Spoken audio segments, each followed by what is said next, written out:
La motivación. Pareciera que es la respuesta a la mayoría de los problemas de la vida. Vemos todo el tiempo influenciadores, expertos, escritores, hablando sobre la importancia de mantenernos motivados y todos los métodos habidos y por haber para conseguir esto, ¿no? Buscando un rendimiento más alto, estar más activos, pero en un mundo que va tan rápido, tan cambiante, realmente la motivación es una socia confiable, podemos depender de ella. Bueno, ese es el tema que quiero abordar en este episodio número 69 de Fuera de Consulta. Mi nombre es Abel Saraiva, soy psicólogo y este es mi podcast. Vamos.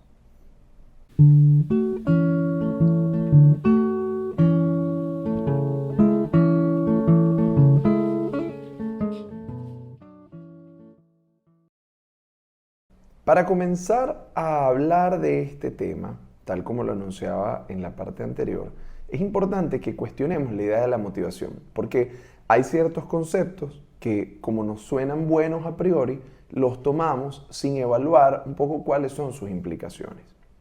No quiero decir de entrada que la motivación es mala o es buena o es nada, sencillamente es un factor que tenemos que tener en cuenta, es una variable y bueno, y nosotros podemos a partir de nuestra reflexión darle un nuevo sentido.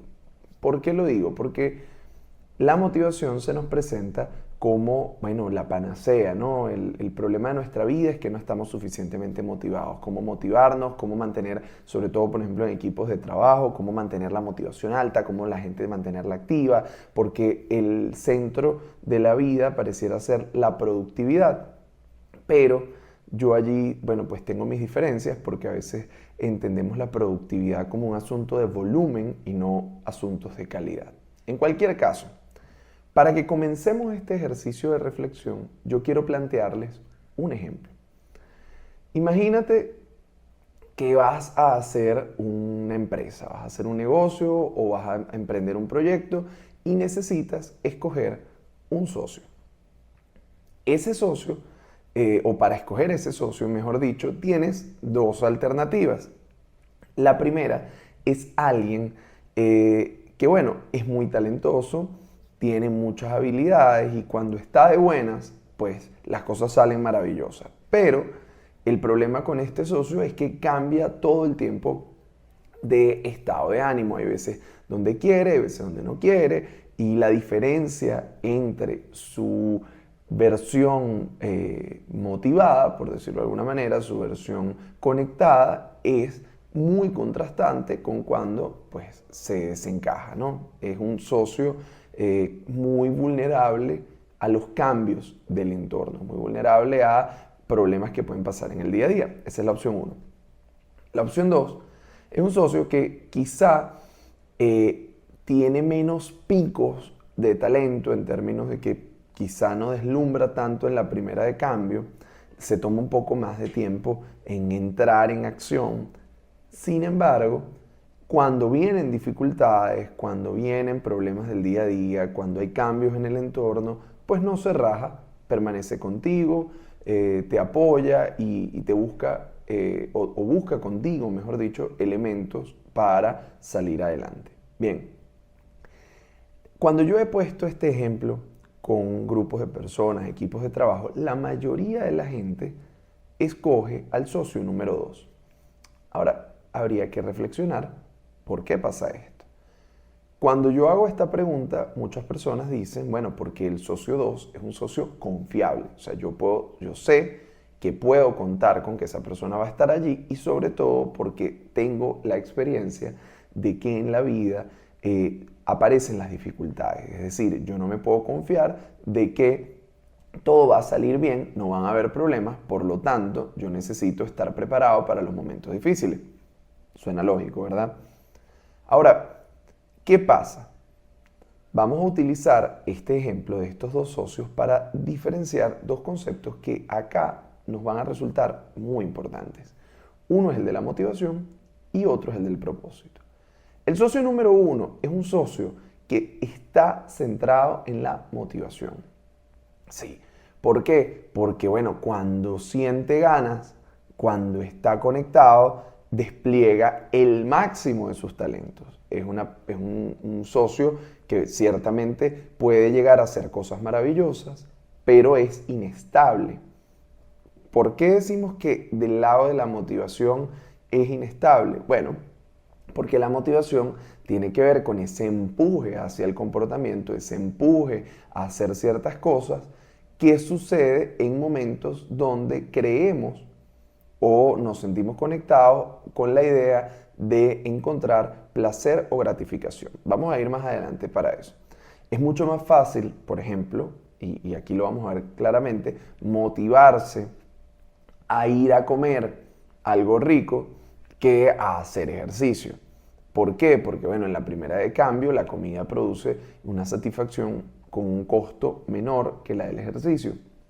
Es fácil motivarse a comer, es fácil motivarse a hacer algo donde lo que está implicado sobre todo es el placer. Cuando nos planteamos desafíos que requieren otro tipo de esfuerzo, entonces allí la cosa cambia. Un ejemplo que nos puede ayudar a ver esto con claridad: el ejercicio. Cuando estamos motivados y te levantas un día en la mañana y dices, oye, hoy quiero hacer ejercicio, ese día todo fluye de manera increíble, lo disfrutas, es maravilloso, te sientes bien y dices, wow, no sé por qué no hago esto todos los días. Pero resulta que eso pasa una vez cada tanto. El día que realmente necesitas esas ganas es el día que no te acompañan. O sea, el día que te levantaste y dijiste, ay, qué flojera, yo como que mejor no, lo hago mañana. Y bueno, y te das cuenta a la larga, por ejemplo, que con las prácticas deportivas o con este tipo de cosas, pues la disciplina le gana a la motivación. ¿Por qué? Porque bueno, porque la mayoría de los días no vas a estar motivado. Y sobre todo los días que son claves para mantener un hábito, son aquellos en los que no tienes ganas e igual lo haces. ¿Ok? Yo les aseguro que ni siquiera los deportistas de alta competencia se sienten motivados todos los días. Es algo que no está siempre allí y necesitamos acompañar con otros procesos. Si dependemos de la motivación solamente, como en el ejemplo número 1, vamos a estar en la situación de los propósitos de Año Nuevo, donde nos planteamos que vamos a hacer 1000 cosas maravillosas, pero en unas 2 o 3 semanas como mucho ya las hemos abandonado. Estamos hablando de socio 1, motivación. El socio 2 tiene que ver con un concepto que a mí me parece que es fundamental y del que vamos a hablar en este episodio, y es el del propósito. Pareciera que motivación y propósito son sinónimos, pero no. El propósito tiene que ver justamente con esa dimensión en la que nosotros tenemos la determinación firme de hacer algo. Tiene que ver con objetivos, tiene que ver con la búsqueda de un para qué. ¿Para qué voy a hacer esto que estoy haciendo? ¿A dónde voy? ¿Cuál es la razón? El propósito implica, en ese sentido, una idea de balance. Una idea de balance que nos conduce en relación a una meta a mediano, a largo plazo. ¿Sí? Uno no dice, tengo el propósito de tomarme un café, tengo el propósito de comerme un helado. No, tengo ganas. Y motivación y ganas van de la mano. Cuando yo hablo de tengo el propósito de culminar mis estudios universitarios, tengo el propósito de, ¿sí? Entonces, el propósito implica un tipo de respuesta distinta que apunta en una dirección a largo plazo y que también tiene que ver con otras formas de bienestar.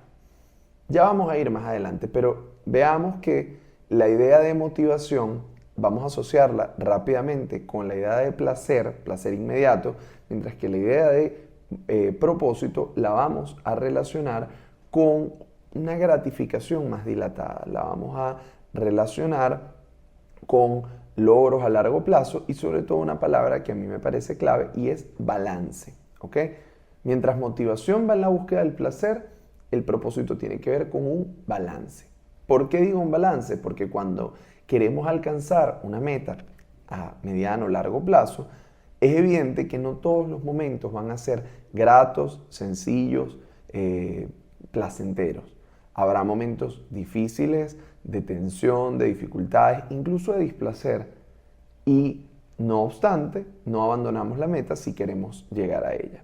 El mejor ejemplo que a mí se me ocurre para ver algo como esto es conseguir graduarse, por ejemplo, de una carrera universitaria. Implica años de estudio, donde no todo va a ser placentero, donde no todo va a ser agradable, pero cuando se logra establecer ese balance entre lo que es grato, lo que no es grato, lo que es útil, lo que no es útil, finalmente podemos alcanzar una meta que produce otro tipo de satisfacción, quizá un poco más dilatada, o sea, es otro tipo de experiencia, la del logro cuando tenemos años trabajando para conquistar algo, que cuando, bueno, nos comemos un dulce, sentimos ese placer de inmediato y ya. Ok, ahora, ¿qué ocurre?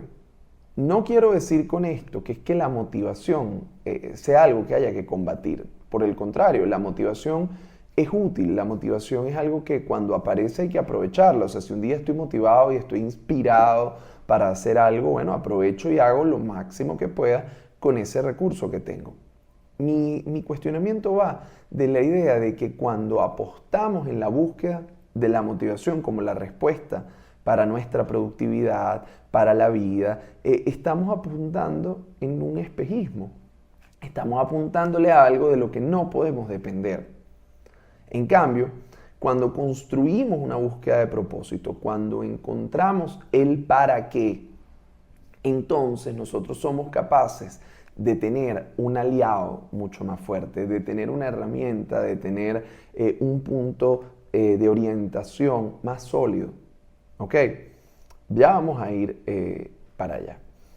Volvamos un segundo a la idea de la motivación. Vamos a estar permanentemente comparando motivación y propósito. La motivación implica justamente ese estado, es un estado activador. La motivación nos activa para comportarnos. Y hay que decir que la motivación, ya lo señalaba previamente, tiene que ver con la búsqueda del placer. Pero sobre todo placer inmediato. No me pierdan esto de vista. Placer inmediato. Es algo que quiero, o sea, me quiero sentir bien ahora. No mañana, no en un mes, no. Me quiero sentir bien ahora. Entonces, la búsqueda de placer en la motivación va a ser determinante y esto nos va a ayudar a entender por qué hay ciertos procesos de la vida que aunque produzcan bienestar a largo plazo, no nos motivan. Ejemplo, la dieta motiva. Mira, es difícil motivarse con una dieta porque la dieta implica privaciones, implica sacrificio, implica constancia. Si somos capaces de someternos a ella, es probable que eventualmente comencemos a experimentar, oye, qué bien se siente mi cuerpo cuando yo como de manera saludable. Pero es algo que vamos a experimentar a posteriori. Por eso la gente no se motiva para hacer dieta. En cambio, la gente se motiva para salir, la gente se motiva para compartir, la gente se motiva para comer, la gente se motiva para tener sexo, porque todas estas son cosas que aportan placer de manera mucho más rápida. No habría que hacer mucho esfuerzo para convencer a alguien en general para que decida comprar, porque comprar es algo que te aporta una satisfacción rápida. ¿Ok?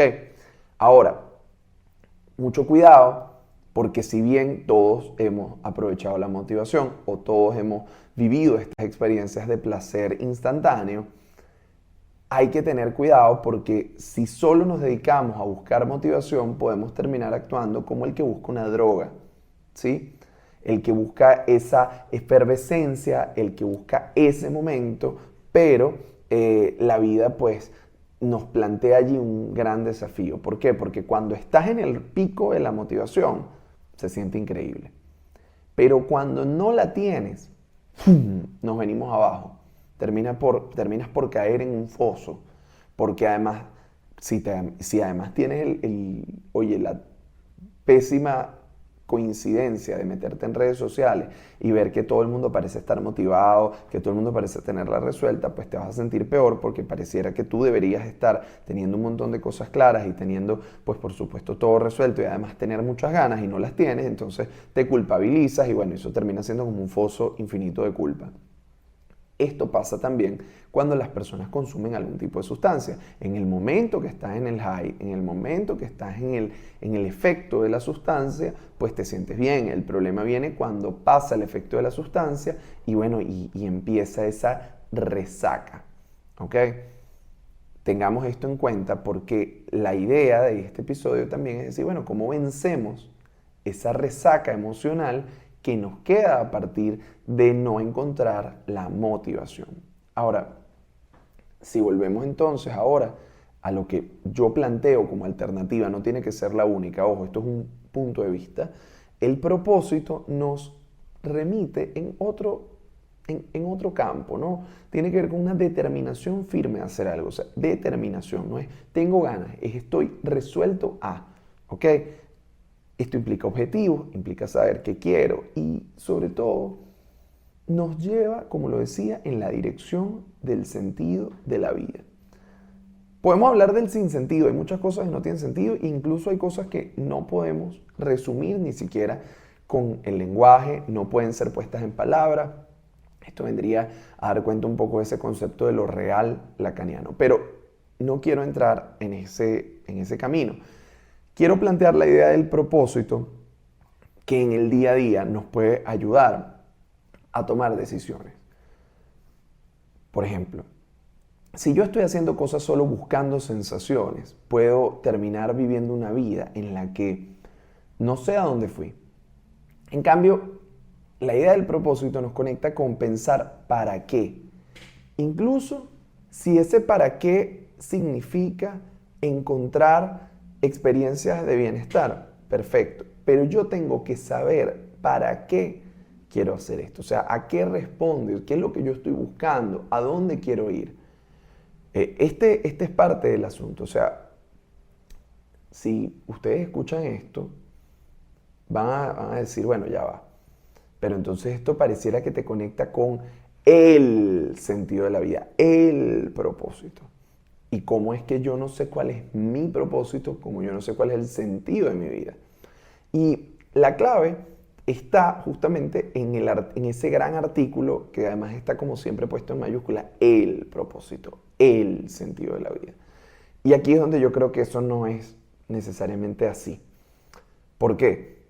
Porque cuando escuchamos la idea de el propósito, pareciera que es algo que nos va a hacer revelados. Alguien nos los va a decir, alguien nos los va a plantear y suena una escena de película de Semana Santa, se prende un arbusto en llama, aparece una voz del desierto que te dice tu destino es tal cosa.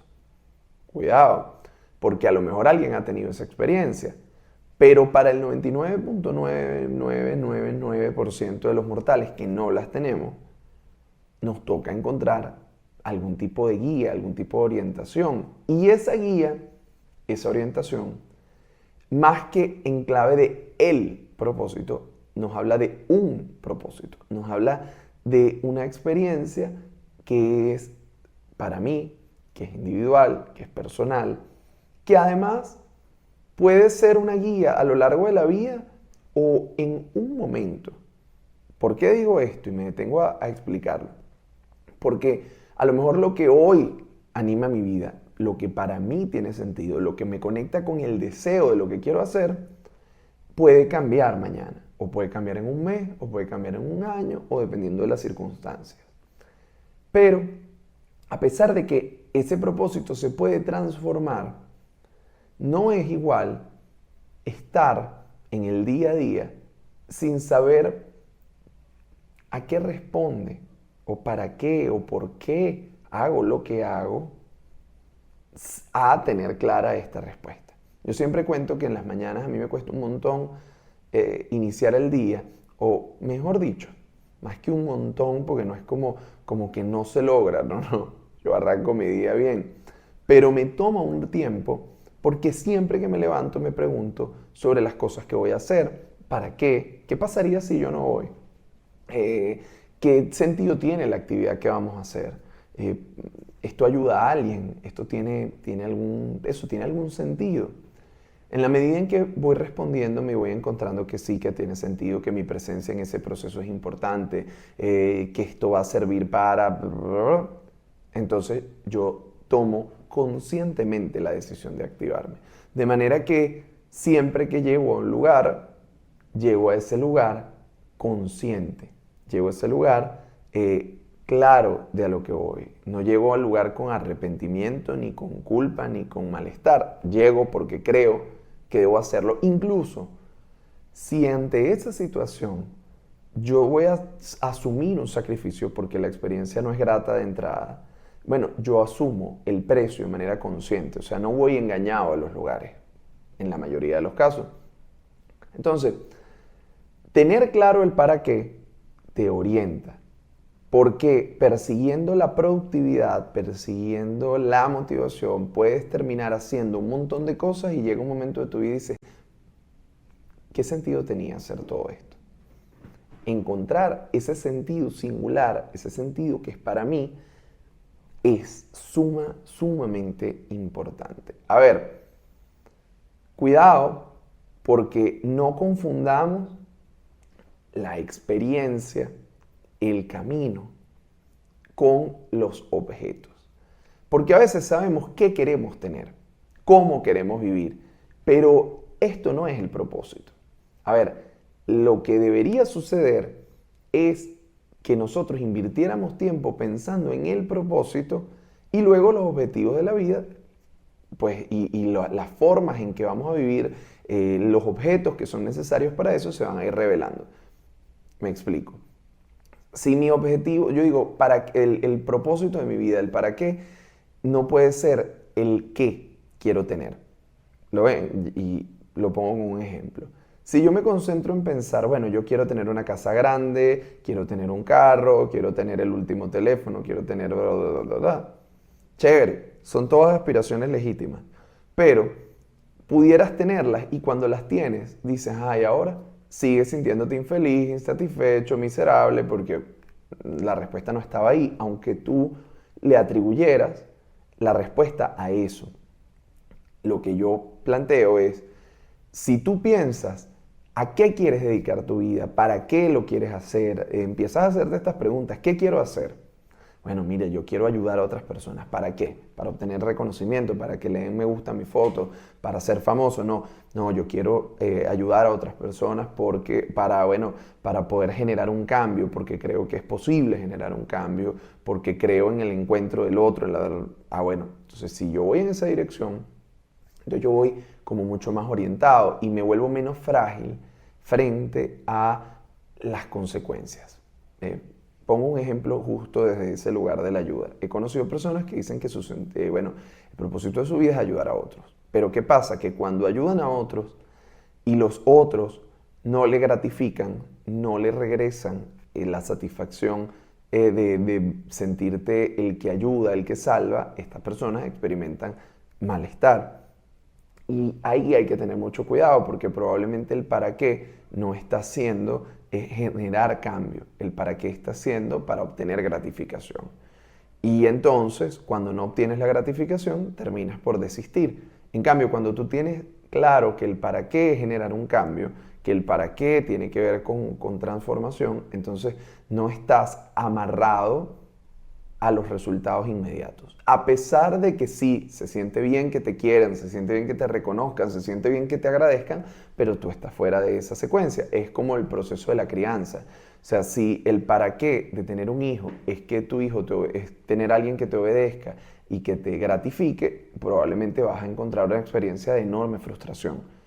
El para qué probablemente tiene que ver con un vínculo, incluso la continuidad de la humanidad. Entonces, claro, tú ya no te conectas tanto con si es que tu hijo está siendo agradecido contigo, sino si estás logrando transmitir valores, si estás logrando generar procesos humanos diferentes. ¿Ok? Ahora, en ese sentido, también yo creo que es absolutamente válido que ahora estés escuchando este episodio y te digas, bueno, ya va. Pero es que yo no tengo ni idea de a dónde quiero ir ni para qué. No pasa nada. Es una oportunidad que hayas tenido este encuentro con este episodio para empezar a hacerte estas preguntas. Son preguntas que no necesariamente están para que hagas una historia en Instagram, aunque la puedes hacer, pero más allá de lo que compartas sobre cuáles son tus objetivos o cuáles son tus metas o qué te motiva, en el fondo se trata de un proceso interior. Y ahí es parte del gran problema que tenemos en redes sociales, que tratamos de compartir con otros cosas que no hemos resuelto nosotros. Porque si yo tengo claro mi camino y tengo claro las razones y me he dado la oportunidad de hacer este proceso, yo luego puedo compartirlo con otras personas e incluso que esto sirva de fuente de inspiración. ¿Dónde viene el tema? Que muchas veces antes de hacer el proceso interior ya queremos estar compartiéndolo. Como cuando estamos de viaje y no has disfrutado del paisaje y lo primero que haces es sacar la cámara para grabar, ¿no? Ya va. Vívelo, disfrútalo y después compártelo. Ni siquiera voy a rivalizar con la idea del compartirlo, sino es en qué timing lo haces. Entonces, bueno, el propósito, la búsqueda del propósito nos demanda ese proceso, ese recorrido interior, primero antes de hacerlo social. A ver, me parece importante destacar algunas cosas, como unos bullet points para que no se nos queden en el aire. La motivación está movida por una lógica que está vinculada al placer. O sea, tiene que ver con lo inmediato, se puede aprovechar, pero es muy difícil depender de ella. Por otro lado, el propósito va en la dirección de la realización. La realización tiene que ver con esa satisfacción dilatada, la experiencia de graduarse en la universidad, la experiencia de haber conquistado un maratón, de haber podido lograr una meta para la que tuvimos que prepararnos y sortear distintos procesos y sobre todo que demandaba compromisos. Otra fuente de experiencia de bienestar. ¿Ok? Ahora, si lo ponemos en un ejemplo concreto, el placer, te comiste un dulce. El propósito está orientado a cumplir o lograr hacer un maratón, subir una cumbre de una montaña, aprender una habilidad nueva. Entonces, veamos pues que la motivación es cambiante y nosotros, más allá de que el cambio podamos reconocerlo como una constante en la vida y como un elemento fundamental, no podemos depender para la toma de nuestras decisiones solamente de cómo nos sentimos en un momento dado. Cómo nos sentimos es una brújula, es una herramienta que nos permite orientarnos. Pero para lograr cosas en la vida, sobre todo cosas de gran valor, necesitamos poder tener otro tipo de herramientas. Y cuando hablo de gran valor, no me refiero a que cuesten mucha plata, sino que implican compromiso. Esta herramienta del propósito es una herramienta que nos permite decir, bueno, a pesar del precio que tengo que pagar, a pesar de las implicaciones de esta meta que me he propuesto, yo estoy dispuesto o dispuesta a recorrerla. ¿Cuáles son los caminos de tu vida que estás dispuesto a recorrer? ¿Por cuáles de ellos estás dispuesto a asumir un compromiso, a pagar el precio del esfuerzo para vivir la experiencia? Porque hay muchas cosas en las que igual terminamos pagando un precio sin darnos cuenta, pero que no hemos elegido, que no nos hemos dado el tiempo de pensar, de hacer consciente, sino que vamos respondiendo en automático. Creo que la clave del propósito no está tanto, y mucho cuidado con esto, orientado solo en la meta, sino que hay un camino, hay una dirección que nos permite disfrutar del recorrido. Pensemos en una brújula. En la brújula vemos que hay norte, sur, este, oeste. Pero no se trata de un punto de coordenada, es una diferencia. El punto de coordenada implica un lugar específico. Si queremos un lugar específico, a lo mejor podemos trabajar para alcanzarlo, pero nada nos asegura que allí se acaba todo o que allí logramos encontrar eso que buscábamos. Yo creo que el propósito se ubica en la dirección de un camino. Por ejemplo, vamos al norte. Bueno, ¿dónde termina el norte? Pudiéramos dar la vuelta a la Tierra, pero apunta una vía en la que nosotros podemos emprender un recorrido. Y en la medida en que vamos recorriéndolo, vamos realizando cosas, vamos encontrando experiencias, vamos transformándonos. Entonces, encontrar el propósito no necesariamente implica lograr una meta. La meta puede ser parte de la experiencia. Digo esto para que no entendamos que realmente se trata de, objetivos a corto y largo plazo nada más. No, ciertamente el propósito nos apunta en una dirección más allá, pero esa dirección del más allá no es un fin, es un medio. Entonces, ¿Cuál es la invitación de este episodio? Es justamente que nos demos la oportunidad en la vida de pensar cuál es la dirección que yo quiero que tome mi vida y para qué. En la medida en que yo tengo claras estas respuestas, yo puedo emprender caminos de diversa dificultad con mucho menos sufrimiento y sobre todo con la posibilidad de experimentar bienestar, crecimiento y transformación. Esto es todo por este episodio número 69 de Fuera de Consulta. Quiero agradecerles como siempre su sintonía, su conexión con el podcast. Los invito a compartirlo con personas con quienes crean que pueda ser beneficioso, que puedan dejar sus comentarios, que puedan proponer temas, que podamos intercambiar. Como saben, para mí es un gusto siempre poder tener este espacio de encuentro que es Fuera de Consulta. Así que gracias nuevamente. Síguenos en nuestras redes sociales, @fuera de consulta, @belsaraiva, y nos vemos en una próxima oportunidad.